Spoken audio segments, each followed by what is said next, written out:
something that I never thought of until I started doing it was how disciplined praying at the mosque actually makes you become. This is coming from someone that doesn't even pray all 5 daily prayers at the mosque every time, because of course university and things like that. But it's very shocking how much discipline that the imam, particularly the imam, actually has to be when it comes to praying in the mosque. Every day at a specific time, and the times change of course, he has to start the adhan at a certain time that the sun rises or sets or whatever it may be.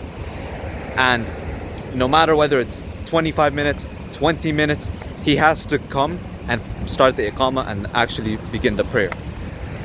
And every time he's basically on time 99% of the time.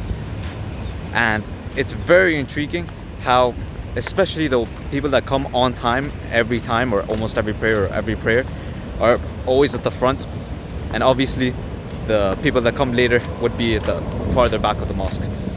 And it's so intriguing how every time there's a prayer, it has to start at that time, at least in my mosque. Of course, other mosques, maybe it starts at this time or a later time. Maybe it takes 30 minutes instead of 20, etc. And I think to every time I've delayed studying for a school or university assignment, or many times I've wanted to go to the gym and I just delay it to the afternoon instead of the early morning when I initially planned to do it. And then it comes to the mosque and only 20 minutes and you have to be in the mosque. If not by 20 minutes, and you're at the back, or obviously spiritually you'll be getting less good deeds, right? So every time there's a task that you have to do, at least in my mosque, you just have to come on time. You can't just delay it, otherwise you'll have to make up for your cycles, for your rakat, right? So every single time you have to go, you have to be there at a specific time, start at a specific time, finish by a specific time. And it's like university to some extent. If you literally don't delay your assignments, you will finish on time and you'll get that mental workload off. Because when I've delayed studying for a certain work or project or course in university or in school, there's always this mental workload in the back of my head, like, oh, you should be doing this now, you should be doing this now, you should be doing this now. And of course, like, oftentimes I don't, right? So then what happens is I'm still kind of thinking about the work in the back of my head, but I'm convincing myself, watching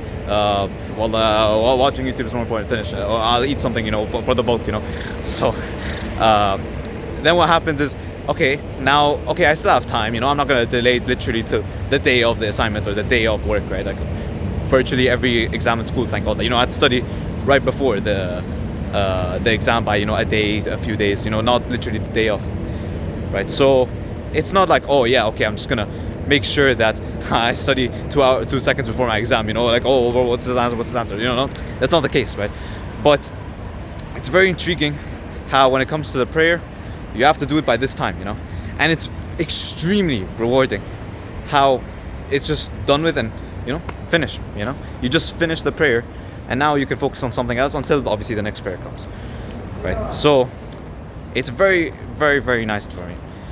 Like every time I've delayed a prayer, for example, or even going to the gym, something not academic related, and I've always felt bad. I'm like, man, I need to pray, I need to do this thing, but I'm just gonna, put it off for something else, yeah? Because obviously it's not like I'm doing nothing, literally speaking. Of course I'm gonna be doing something else that I'm selectively choosing, voluntarily. So that's it, really. Let me know what you think.